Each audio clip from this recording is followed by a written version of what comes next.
നമസ്കാരം. ചോദ്യമുത്തരം പരിപാടിയിലേക്ക് എല്ലാ പ്രേക്ഷകർക്കും സ്വാഗതം. നടി ആക്രമിക്കപ്പെട്ട സംഭവത്തിൽ ദിലീപ് അറസ്റ്റിലായതിനു ശേഷം അദ്ദേഹത്തെ അനുകൂലിച്ചുകൊണ്ട് പ്രസ്താവന നടത്തിയത് വളരെ കുറച്ചു പേർ മാത്രമാണ്. അതിലേറ്റവും പ്രധാനപ്പെട്ട ശബ്ദമാണ് PC ജോർജ് MLA-യുടേത്. ചോദ്യമുത്തരം പരിപാടിയിൽ ശ്രീ PC ജോർജ് MLA. സ്വാഗതം ശ്രീ PC ജോർജ്. ഒരുപക്ഷെ ദിലീപ് അറസ്റ്റ് ചെയ്യപ്പെട്ടതിന് ശേഷം കേരള രാഷ്ട്രീയ രംഗത്ത് നിന്നും അദ്ദേഹത്തെ അനുകൂലിച്ചുകൊണ്ട് പ്രസ്താവനയുമായി രംഗത്തെത്തിയ ഏക രാഷ്ട്രീയ നേതാവ് താങ്കളായിരിക്കും. താങ്കൾ പറഞ്ഞത് ഇങ്ങനൊരു പാപം ദിലീപ് ചെയ്യും എന്ന് കരുതുന്നില്ല, ഇതൊരു കള്ളക്കേസാണ് എന്നൊക്കെയാണ്. പോലീസിനെ മറികടന്നുകൊണ്ട് ഇത്തരത്തിൽ ദിലീപിനെ ന്യായീകരിക്കാൻ എന്ത് തെളിവുകളാണ് PC ജോർജിൻ്റെ കയ്യിലുള്ളത്? ഉണ്ണി സത്സന്ധമായിട്ട് പറയണേ, എനിക്ക് ദിലീപുമായിട്ട് ഒരു ബന്ധവുമില്ല. ആകപ്പാടെ ഒരു പ്രാവശ്യം എൻ്റെ കൂടെ സംസാരിച്ചിട്ട് അത്രേ ഉള്ളൂ. പക്ഷേ ഇദ്ദേഹത്തെ അറസ്റ്റ് ചെയ്യുന്ന സാഹചര്യം, അറസ്റ്റിന് ശേഷമുണ്ടായ സാഹചര്യങ്ങൾ, ഇതെല്ലാം എടുത്ത് ഞാൻ നിഷ്പക്ഷമായി നോക്കിയപ്പോൾ ഇത് വലിയ ക്രൂരതയാണ് നടക്കുന്നത്.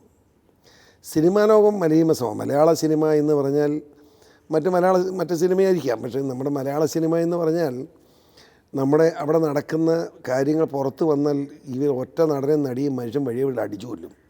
അത്ര മോശം സംഭവങ്ങൾ അവിടെ നടക്കുന്നുണ്ട്. ഞാൻ ഈ സിനിമാ ലോകമായിട്ടുള്ള എൻ്റെ ബന്ധം എന്ന് പറഞ്ഞാൽ എൻ്റെ വീട് നിയന്ത്രിക്കുന്ന എൻ്റെ മകളറിയാമല്ലോ, ജഗതിയുടെ മകളാണ്. ആ കാലഘട്ടത്തിൽ ജഗതി എന്നോട് പറഞ്ഞ കാര്യങ്ങൾ എൻ്റെ മനസ്സിലുണ്ട്. അദ്ദേഹം അന്ന് പറഞ്ഞതിൽ അദ്ദേഹം ഏറ്റവും ഇഷ്ടപ്പെടുന്ന മലയാള നടൻ, അധ്വാനശീലനായ ആളാണ് ദിലീപ് എന്ന എന്നോട് പറഞ്ഞിട്ടുണ്ട്. പക്ഷേ ദിലീപിനൊരു കുഴപ്പമുണ്ട്. ദിലീപ് വളർന്ന് വളരെ ബുദ്ധിമുട്ടി ജീവിച്ചതുകൊണ്ടായിരിക്കാം 100 രൂപ കൊണ്ട് അത് കിട്ടാൻ വേണ്ടി അതിന് പുറകെ പോകും. പണമാണ് അങ്ങനെ ലക്ഷ്യം. ആ ഒരു തെറ്റൊഴിച്ച് ഒരു മനുഷ്യനോടും വൃത്തികെട്ട ഇടപാടൊന്നുമില്ല. ഇപ്പോൾ ഹോട്ടല്, പുട്ടുകട, എന്ത് വേണ്ടി ഇതൊക്കെ ഇങ്ങനെ നടത്തേണ്ടതാണ്. ഇങ്ങനെ സിനിമാ ലോകം കൊണ്ട് ജീവിച്ചാൽ പോരെ. ആവശ്യത്തിൽ ദിലീപിൻ്റെ ഒരു 10 തലമുറ ജീവിക്കാനുള്ള സ്വത്തില്ലേ. ആർത്തി കാര്യം പണം കണ്ടല്ല വളർന്നത്. പണം കണ്ടു കഴിഞ്ഞപ്പോൾ അതിന്മേൽ ആർത്തി ഉണ്ടായി. ഈ ഒരു പാപമല്ലാതെ ഒരു സ്ത്രീയെ ബലാത്സംഗം ചെയ്യേണ്ട കാര്യമില്ല. ഞാൻ പിന്നെ വേറൊന്ന് ഒറ്റ ചോദ്യം ഡയറക്റ്റ് ഉണ്ണിയോട്, കൊട്ടേഷൻ കൊടുത്തൊരു കാര്യം ചെയ്യണമെങ്കിൽ അതിന് കടമുണ്ടോ? കൊട്ടേഷൻ 2 കോടി രൂപ കൊട്ടേഷൻ 2 കോടി രൂപ കൊടുക്കാതെ ആരെങ്കിലും ചെയ്യും ഇത്? അപ്പോൾ കൊട്ടേഷനാണ് 10,000 രൂപ അഡ്വാൻസ്. 10,000 രൂപ അഡ്വാൻസ് മേടിച്ചുകൊണ്ട് സുനി എന്ന് പറഞ്ഞാൽ വൃത്തികെട്ടവൻ ഈ റൗഡീസ് കാണിച്ചെന്ന്. ഇതാര് വിശ്വസിക്കാൻ കൊള്ളുന്ന? ഉണ്ണി, ഹൃദയവേദനയോട് ഞാൻ പറയാം, അരിവില 51 രൂപയായി.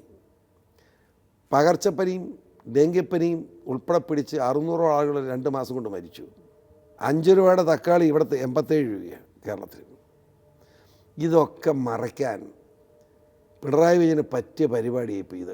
അല്ല, അതൊട്ടും വിശ്വസനീയമായൊരു യുക്തിയല്ല. കാരണം വെച്ചാൽ ഇപ്പോൾ അരിവില 51 രൂപയായി, പച്ചക്കറി വില വർദ്ധിച്ചു, നഴ്സുമാരുടെ സമരം, അതുപോലെ തന്നെ പനിമരണം, ഇതെല്ലാം മറച്ചു വയ്ക്കാൻ വേണ്ടി കേരള സമൂഹത്തിലൊരു വലിയ വിഭാഗം ജനങ്ങൾ ആരാധിക്കുന്ന ഒരു സെലിബ്രിറ്റിയെ ഒരു കാരണവുമില്ലാതെ പിടിച്ച് അകത്തിടാൻ വേണ്ടിയിട്ട്, ആ വാർത്തയിൽ നിന്ന് ജനശ്രദ്ധ തിരിക്കാൻ വേണ്ടിയിട്ട് ഒരു സെലിബ്രിറ്റിയെ പിടിച്ച് ജയിലിലടയ്ക്കാൻ വേണ്ടിയിട്ടുള്ള അത്രയും മണ്ടത്തരം കാണിക്കുന്ന ഒരാളാണോ പിണറായി വിജയൻ? അങ്ങനെയുള്ളൊരു സർക്കാരാണോ കേരള സർക്കാർ?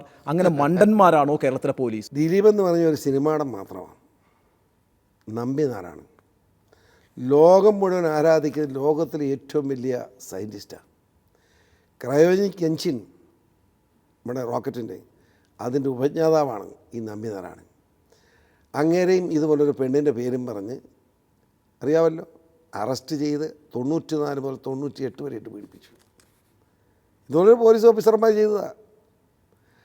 ആ രസം എന്ന് വെച്ചാൽ അങ്ങനെ 98-ൽ CBI പറഞ്ഞു ഇത് കള്ളക്കേസാണ്, കേരള പോലീസിൻ്റെ വൃത്തികേടാണെന്ന് പറഞ്ഞ് അങ്ങനെ മോചിപ്പിക്കുക എന്ന് മാത്രമാണോ? കേരളം മുഴുവൻ നമ്പിനാരായണനെ തൂക്കിലിടണമെന്ന് പറഞ്ഞ് വാദിക്കില്ലായിരുന്നു. അന്ന് നമ്പിനാരായണൻ തെറ്റുകാരനല്ലെന്ന് പറയാൻ ആരുമില്ലായിരുന്നു. അത് അന്ന് IG ശ്രീവാസ്തവ ഉണ്ട്. ശ്രീവാസ്തവ കുറ്റക്കാരനല്ലെന്ന് പറഞ്ഞു കരുണാകരൻ. ആ ശ്രീവാസ്തവയെ കുറ്റക്കാരനല്ലെന്ന് പറഞ്ഞതിന് കരുണാകരൻ മുഖ്യമന്ത്രി രാജിവെക്കെ ഉണ്ടെന്നു. പൊളിറ്റിക്സാണ്. എന്ത് സംഭവിച്ചു ഇവിടെ? ഉമ്മൻചാണ്ടി മുഖ്യമന്ത്രിയായ പിന്നെ എങ്ങനെയാണ്? ഞാൻ ചോദിക്കുന്ന, കരുണാകരൻ പിന്നെ രാഷ്ട്രീയത്തിലേക്ക് വന്ന് മുഖ്യമന്ത്രി എത്താൻ ഒത്തോ? അല്ല, അപ്പോൾ അതേ ചരിത്രം ആവർത്തിക്കുകയാണ് ദിലീപിന്റെ സംഭവത്തോടെ കേരളത്തിൽ. സംശയം എന്താ? അല്ല, ഇവിടുത്തെ അന്നൊരു പ്രശ്നം നന്ദിനാരായണൻ, ഇന്ന് ഇന്നൊരു ദിലീപ്. ദിലീപ്. അല്ല, അങ്ങനെയാണെങ്കിൽ ഇപ്പോൾ ഈ നടിക്കെതിരായിട്ട് വ്യക്തിപരമായി ദിലീപിന് വൈരാഗ്യമുണ്ടെന്ന് പറയപ്പെടുന്നു. അതുപോലെ തന്നെ ഈ നടിയെ സിനിമാ ലോകത്ത് നിന്ന് അകറ്റി നിർത്തുവാൻ വേണ്ടി അദ്ദേഹം പല നീക്കങ്ങളും അദ്ദേഹത്തിൻ്റെ സ്വാധീനം ഉപയോഗിച്ച് നടത്തിയെന്ന് പറയുന്നു. മാത്രവുമല്ല, പൾസർ സുനിയുമായി ദിലീപിനെ കണക്ട് ചെയ്യാൻ പറ്റുന്ന പല തെളിവുകളും പോലീസ് കണ്ടെത്തുന്നു. കോടതിക്ക് കേസ് ഡയറി ബോധ്യപ്പെട്ടതിൻ്റെ അടിസ്ഥാനത്തിൽ ജാമ്യം പോലും നിഷേധിക്കുന്നു. അപ്പോഴാണ് താങ്കൾ പറയുന്നത് ഇതൊന്നും ശരിയല്ല, ദിലീപ് നിരപരാധിയാണ്. അവിടെ താങ്കളുടെ നിലപാടാണ് സംശയാസ്പദമാകുന്നത്.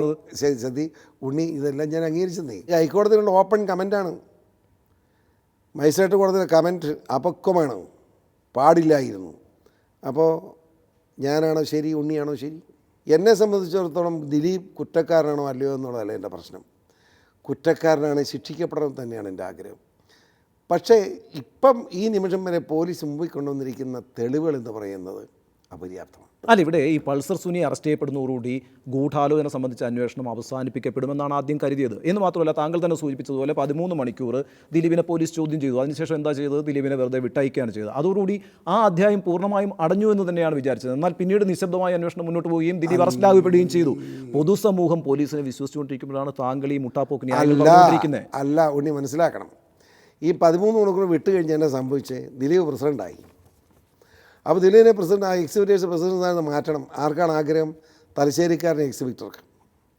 അങ്ങനെ സിനിമ വിറ്റ് കാശാക്കുമായിരുന്നു. ഈ തലശ്ശേരിക്കാരനായിട്ട് വലിയ സ്വാധീനമാണോ കേരളത്തിൽ പോലീസിലും ഈ സർക്കാരിലും? പിന്നെ തലശ്ശേരിയല്ലേ രാജ്യം ഭരിക്കുന്നത് ഇപ്പോൾ? കണ്ണൂറും തലശ്ശേരിയുടെ കയ്യിലാണ് കേരളം. എന്നാ തർക്കം ഇരിക്കുന്നത് ഉണ്ണിക്ക്? എനിക്കൊരു തർക്കമില്ല. വേറൊന്ന്, ദിലീപിനെ അറസ്റ്റ് ചെയ്തെന്ന് പത്രത്തിൽ വന്നു. അപ്പോഴേ മഞ്ജു വാര്യർ ഇറങ്ങിയിരിക്കുന്നു, മകളെ വേണം. ഇത്ര നാൾ മകളെ വേണ്ടാതിരുന്നത് എന്താ? ഈ മകളുടെ മഹത്വം പറയുന്നുണ്ടല്ലോ, മഞ്ജു വാര്യരുടെ മഹത്വം പറയുന്നുണ്ടല്ലോ. എനിക്ക് ആ സ്ത്രീയായിട്ട് ഒരു ബന്ധവുമില്ല. എങ്കിലും ജനം വിചാരിച്ചേക്ക് എന്താ, കാവ്യാമാധവനെ വിവാഹം ചെയ്യാൻ വേണ്ടി പാവപ്പെട്ട മഞ്ജു വാര്യരെ ഒഴിവാക്കിയെന്നാണ് ജനം പറയുന്നത്. അങ്ങനെ ഒഴിവാക്കിയതാണെങ്കിൽ മഞ്ജു വാര്യർക്ക് ജനിച്ച ദിലീപിൻ്റെ മകൾ എന്തുകൊണ്ട് ദിലീപിനൊപ്പം നിൽക്കുന്നു?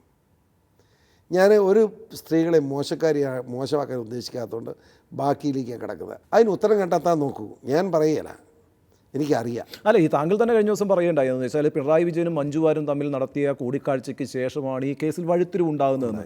അപ്പോൾ ഈ പിണറായി വിജയൻ എന്ത് താല്പര്യമാണ് ദിലീപിനെതിരായിട്ട് നീങ്ങാനുള്ളത്? ഇപ്പോൾ ആദ്യഘട്ടത്തിൽ പിണറായി വിജയൻ എന്താണ് കേട്ട ആരോപണം? ഈ കേസിൽ ഗൂഢാലോചനയില്ല എന്ന് അദ്ദേഹം പറഞ്ഞു എന്നുള്ളതാണ്. അത് ആരെയോ രക്ഷിക്കാൻ വേണ്ടിയിട്ടാണ് പിണറായി വിജയൻ പറഞ്ഞത്. എന്നാൽ ഇപ്പോൾ ദിലീപിനെ അറസ്റ്റ് ചെയ്ത് കഴിഞ്ഞപ്പോൾ മുഖ്യമന്ത്രിയാണ് നിങ്ങൾ പ്രതികൂട്ടിൽ നിർത്തിയിരിക്കുന്നത്. വേറെ ഗൂഢാലോചന. പറയാം. ആദ്യം ദിലീപിൻ്റെ പുറകെ ഈ അറസ്റ്റും ബഹളമൊക്കെ ഉണ്ടാക്കാൻ നടന്നത് നമ്മുടെ IG സന്ധ്യയും തലശ്ശേരിക്കാരനായ കേരളത്തിലെ പ്രമുഖനായ രാഷ്ട്രീയ നേതാവും ഈ എക്സിബിറ്റേഴ്സിൻ്റെ മാന്യൻ എന്ന് പറയുന്ന ആളും, ഈ 3 പേരും നടത്തിയ ഗൂഢാലോചനയാണ് ദിലീപിനെ അറസ്റ്റിലേക്ക് പോയത്. പക്ഷേ സംഭവിച്ചതെന്താ വെച്ചാൽ പിണറായി വിജയനും എതിരായിട്ടൊരു കളിയായിരുന്നു ഇത്. സത്യത്തിൽ പറയാം, CPM-നകത്തെ പുറത്തു വരാത്ത ഗ്രൂപ്പിൻ്റെ ഭാഗമായിട്ടുള്ള കളിയായിരുന്നു, എനിക്കറിയാം. പക്ഷേ സംഭവിച്ചതെന്താണെന്ന് ചോദിച്ചാൽ, ഈ സംഭവത്തോടൊപ്പം മഞ്ജു വാര്യർ പിണറായിയെ കണ്ട് പറഞ്ഞു, പിണറായി ഒരു ഒറ്റ ബുദ്ധിക്കാരനല്ലാതെ പുള്ളിക്ക് വേറെ നോട്ടം ഒന്നുമില്ല. ഞാൻ അങ്ങനെ ഒരു പരിധിക്കുള്ള കുറ്റപ്പെടുത്താറില്ലല്ലോ.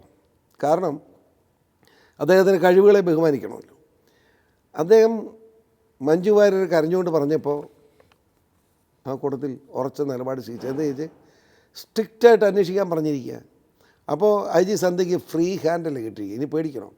മുഖ്യമന്ത്രിയുടെ ഓർഡർ കിട്ടിയപ്പോൾ പേടിക്കണോ? ധൈര്യമായില്ലേ? എന്നാൽ ഉണ്ണി മനസ്സിലാക്കിക്കോ, ഇപ്പോൾ അന്വേഷണ സംഘത്തിൽ പോലീസ് ഉദ്യോഗസ്ഥർ പരസ്പരം കൂട്ടയടിയാണ്. ഞാൻ പറയും കൂട്ടയടി. എന്താ കാര്യം? ഈ നിരപരാധിയെ പിടിച്ചകത്തിട്ട് ദൈവശിക്ഷ വാങ്ങാൻ ഞാനില്ലെന്ന് പറഞ്ഞ ഉദ്യോഗസ്ഥന്മാർ പലരാ, അറിയാമോ? ഞാൻ അവരോടൊക്കെ നല്ല ബന്ധമുള്ളവനാണ്, അതുകൊണ്ടാണ് പറയുന്നത്. പ്രധാനപ്പെട്ട കാര്യം താങ്കൾ പറഞ്ഞത് ഈ പാർട്ടിക്കകത്ത് ഒരു ഉൾപ്പോര് യഥാർത്ഥത്തിൽ ഈ അറസ്റ്റിലേക്ക് വഴിവെച്ചിട്ടുണ്ട് എന്നാണ്. അതിന് താങ്കൾ പറയുന്നത് തലശ്ശേരിയിൽ നിന്നുള്ളൊരു മുൻമന്ത്രി, അതുപോലെ തന്നെ അദ്ദേഹത്തിൻ്റെ മകൻ, അവിടെ നിന്നുള്ള എക്സിബിറ്റേഴ്സ് ഫെഡറേഷൻ്റെ നേതാവ്, ഇവരൊക്കെ കൂടെ ഒരു ഗൂഢാലോചന നടത്തുകയും അത് പാർട്ടിക്കുള്ളിൽ തന്നെ ഉണ്ടായിട്ടുള്ളൊരു ചേരിതിരിവിൻ്റെ ഭാഗമാണ് എന്ന് താങ്കൾ ആരോപിക്കുമ്പോൾ ആ ചേരിതിരിവ് മുഖ്യമന്ത്രി പിണറായി വിജയനും അതുപോലെ തന്നെ പാർട്ടി സെക്രട്ടറി കോടിയേരി ബാലകൃഷ്ണൻ തമ്മിലാണോ എന്നുകൂടി വ്യക്തമാക്കേണ്ടതുണ്ട്. അത് ഉണ്ണി സംസാരിക്കുന്നു, ഉണ്ണി വസ്തുത പറയുന്നു. അപ്പോൾ യഥാർത്ഥത്തിൽ ഈ കോടിയേരി ബാലകൃഷ്ണനും ADGP സന്ധ്യയും ഈ പറയുന്ന ചില ആളുകളും കൂടി ചേർന്ന് നടത്തിയ ഗൂഢാലോചനയുടെ ഭാഗമായിട്ടാണ് ദിലീപിൻ്റെ അറസ്റ്റ് ഉണ്ടായിരിക്കുന്നത്. അത് യഥാർത്ഥത്തിൽ പിണറായി വിജയനെതിരായിട്ടുള്ള നീക്കമായിരുന്നു. ഈ കാര്യം പിണറായി വിജയന് മനസ്സിലായിട്ടില്ല. പിണറായി വിജയൻ ആരാ നമ്മളെക്കാരൊക്കെ പഠിച്ച നല്ല വിത്താ. പിണറായി വിജയൻ അതറിയാം, അതുകൊണ്ടാണല്ലോ പിണറായി വിജയൻ എൻ്റെ മുന്നേ കയറുന്നത്. ഇപ്പോൾ ഇതെല്ലാം വെറുതെ ആയില്ലേ, മുഴുവൻ പിണറായിയുടേതായില്ലേ. ആ കോടിയേരി ബാലകൃഷ്ണൻ പാർട്ടി സെക്രട്ടറി പറഞ്ഞത് എന്താ, ഈ അറസ്റ്റ് പിണറായി വിജയൻ്റെ അന്തസ് വർദ്ധിപ്പിച്ചെന്ന്. നമുക്കറിയാം അന്തസ് വർദ്ധിപ്പിച്ചില്ലെന്ന്, പക്ഷേ പാർട്ടി ജനറൽ സെക്രട്ടറി പറയേണ്ടി വന്നു. മനസ്സിലായി? അല്ല, അപ്പോൾ ഇത് യഥാർത്ഥത്തിൽ CPM-നകത്ത് ഇപ്പോൾ മറ്റെല്ലാ ആരോപണങ്ങളും മാറ്റിവെച്ചാൽ CPM-നകത്തുള്ള രണ്ട് ചേരികൾ തമ്മിലുണ്ടായ സംഘർഷത്തിന്റെ ഫലമായിട്ടാണ് ദിലീപ് അറസ്റ്റിലായെന്നാണ് താങ്കൾ ഇപ്പോൾ പറഞ്ഞു വെച്ചിരിക്കുന്നത്. അതിൽ ഒരു വശത്ത് പിണറായി, മറുവശത്ത് കോടിയേരി ബാലകൃഷ്ണൻ. വ്യത്യാസം ഞാൻ പറയാം. അതായത് കിട്ടുന്ന അവസരത്തിലെല്ലാം പിണറായി ഒരു കഴിവില്ലാത്തവനാണ് ഭരണം എന്നാണ് ആഗ്രഹിക്കുന്നത്. ആരാഗ്രഹിക്കുന്നു? ഒരു വിഭാഗം പാർട്ടിക്കുള്ളിൽ CPM-ന്. അപ്പോൾ അങ്ങനെ വരുമ്പം ഇത്രയും വലിയ ഒരു മോശമായ ഒരു നടിയെ ആക്രമിച്ച സംഭവത്തിൽ ഒരു ഏറ്റവും പ്രമുഖനായ നടനെ അറസ്റ്റ് ചെയ്തു, അതിന് നേതൃത്വം കൊടുത്ത ഇന്ന ആളുകൾ പിണറായി വിജയൻ അറിയാതെ അറസ്റ്റ് നടന്നു എന്നൊക്കെ വന്നാൽ പിണറായിയുടെ ഇമേജ് പിന്നെ ഇടിയുമായിരുന്നു. അതായിരുന്നു അവരുടെ ഉദ്ദേശം, അതല്ലാതെ വേറൊന്നുമല്ല. ആ ഉദ്ദേശത്തിന് നീങ്ങിയത്.